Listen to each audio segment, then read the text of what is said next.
Hey everyone, welcome back. I'm Pastor Lance, and I want to take a few minutes today and share with you the details of an unbelievable meeting I had with a couple of Mormon leaders.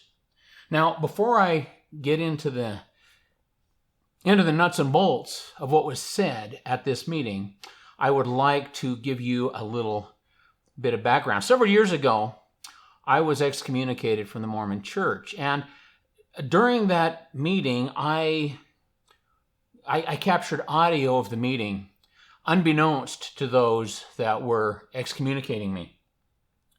An interesting thing happened. I was not allowed to preach Jesus. Even though they said I can bring in any witness I choose, the witness I chose was Jesus Christ, and they said no way.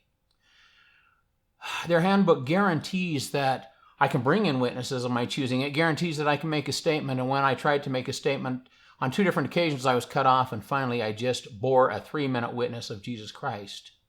During that time, Stake President Garn Lovell,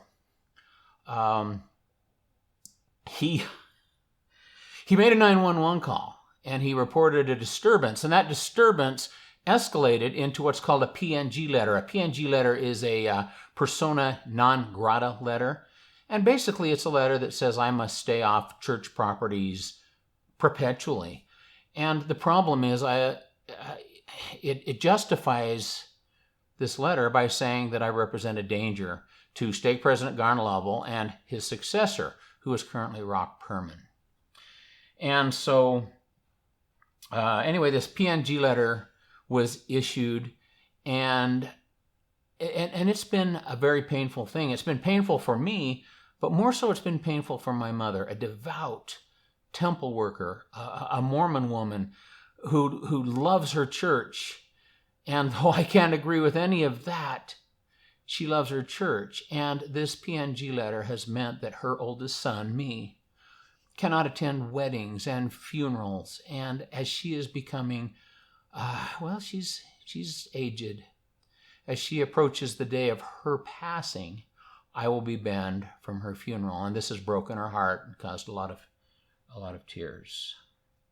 So, anyway, I'm going to share the content of this meeting, but I'm going to do it in small pieces. I'm going to break it into several smaller videos based on topic and allow you to listen to the entirety of our conversation. Also, the full audio from beginning to end will be made available because this Stake President Permann, insisted that I do so.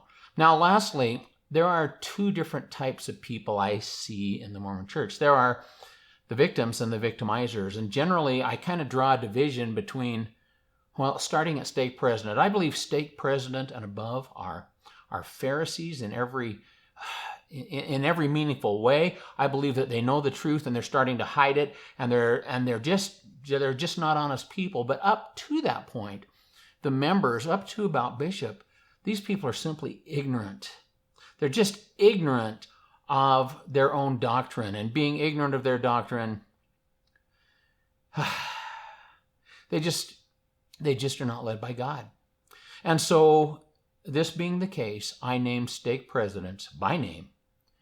And if I mention anyone else, I will leave their name out because I don't believe they are among the victimizers. They are the victims of this evil religion.